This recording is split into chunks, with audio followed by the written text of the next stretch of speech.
So the next one, kind of similar or on a similar vein to what I mentioned before, but essentially for a while I was subconsciously, I think a lot of people do this, subconsciously too fixated on the aiming, making sure that the aim was really good. Of And course. essentially there was this unwillingness to shoot if the sight wasn't perfectly on the middle. That's the best way I can describe it, which leads to obviously over aiming, not being able to pull through the clicker, that kind of thing. Yeah. And I had to feel like the belief was I had to feel like I was ready in order to shoot the shot, which in reality doesn't really work. So I went from being ready to shoot the shot to essentially the thing that changed my shooting completely was called a 90-second drill. So it's pretty simple, but I'm not sure. I think maybe you did this a couple of times with us, or maybe it was just actually after maybe you were coaching at this Yes, point. unless I don't know the title, this is not something I'm not sure what you're about to show me. So please educate me. Yeah. So it's essentially just 90 seconds for 6 arrows. That's all it is. And you shoot this, ideally, you need to do it at a target face, but ideally at 70 meters, at whatever distance you're shooting in that case. But for us, it was 70 meters. But essentially, it's so quick that you don't have time to aim or to, more importantly, over aim. And you don't have time to slow down. You don't have time to teeter on the edge of maybe pulling through the clicker. It's kind of like there's an old drill that people used to call, it was for blank boss shooting, but grip and rip. I was just about to say, that was what I was going to say. I've done this. Okay, yeah. But with Lloyd Brown, that was called grip and rip. Yeah, which if anyone doesn't know, it's basically you go to blank bail and you just basically you come up and you just go bam and just really aggressive shooting at close range blank boss. And this is the same kind of thing, but at 70 meters with a target. And because you've only got 90 seconds, what I'd encourage people to do with this is, so you've scored your normal round, maybe you've done a 360 at 70 meters, normal timing, that kind of thing.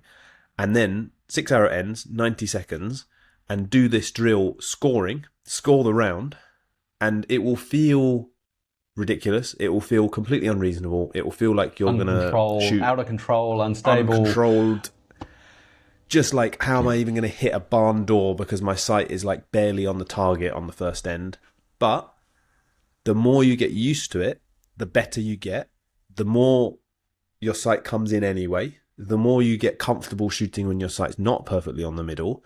And the more you do this, the more you actually realize and you begin to correlate the shots that went in the middle were actually the shots where I kept my movement really good.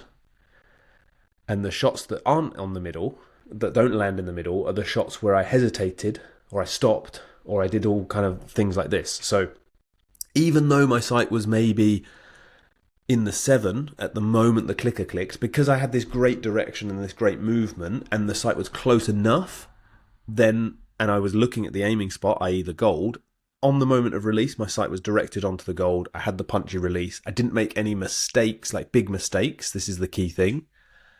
And you get that punchy, nice release, and you get the better grouping. And most people, when they do this, the first time you score will be worse, the scoring.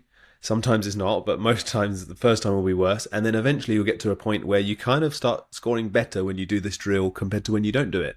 And then you begin to wonder, maybe I should just shoot faster like most of the time. It's a really good drill. And I can tell you the similar thing I've come across this is when shooting the 3-person team round. Yeah. Particularly for some reason I've come across it indoors. I had teammate, and for the team round we had to all speed up. We were not quick shooters. And then I pointed out to him, we've been practicing this for 2 hours, I said, and you realise you've only shot 10s. Maybe you should speed up the rest of the time. Because he was under duress. He clearly was uncomfortable shooting the team round because it was forcing him to shoot fast. And I'm like, yeah, and in 2 hours, all you've shot is 10s. Maybe it's the same thing, though. It's forcing him to... Something in there. The only thing he was thinking about is, I must shoot this arrow quickly, because he didn't want to let his teammates down. But the consequence of that was he just shot good arrows and just got on with it. So, yeah, there's lessons to be learned there for all of us, I think. Yeah, definitely. Is your shooting progressing as you like, or would you like some expert coaching from a friendly face? If so, the details are in the description. So my next piece of advice that really changed my recurve career was an American guy called Don Rapska. He used to be someone I'd contact in America for advice on a regular basis. And when I went from being world number 2 compound, retired from that, packed it up, picked up the recurve bow. I'd been doing it a few months and it was going okay. And then he just asked me, what's your training like? And I sent him my sort of training logs. And then he said, Michael, can we see, in my mind, can we sit down and talk about this? Can we just have a chat? And I'm like, this sounds interesting. Serious? He said, I don't know how to put this to you, so I'm just going to be blunt. And I'm like, what's he going to say? Go back to compound? And what he said was, you're simply not doing enough. And I was like, because, I used to be world number 2. I still am world number 2, and I haven't shot compound for 6 months. And he said, you're just not doing enough. And he sat down and he talked me through the schedule of what I was doing and what I needed to be doing. And when I look back now, it was a bit of a joke. I had evenings where I'd go to the club and I would have 3 practice ends. This was during the indoor season, so that's my example. I'd shoot 3 practice ends. I would score an 18-meter feater, get a score that I was happy with, that was going to get me onto the British team, and then go home. And he was like, no, I want you to try and do 200 arrows at least on those nights. And I want to say, one, it changed my life as in from that point onwards, my life was quite difficult to manage. Yeah. It's hard to shoot, hard to have a full-time job. Because during this time, I was a full-time engineer. And so from that point onwards, my life became difficult.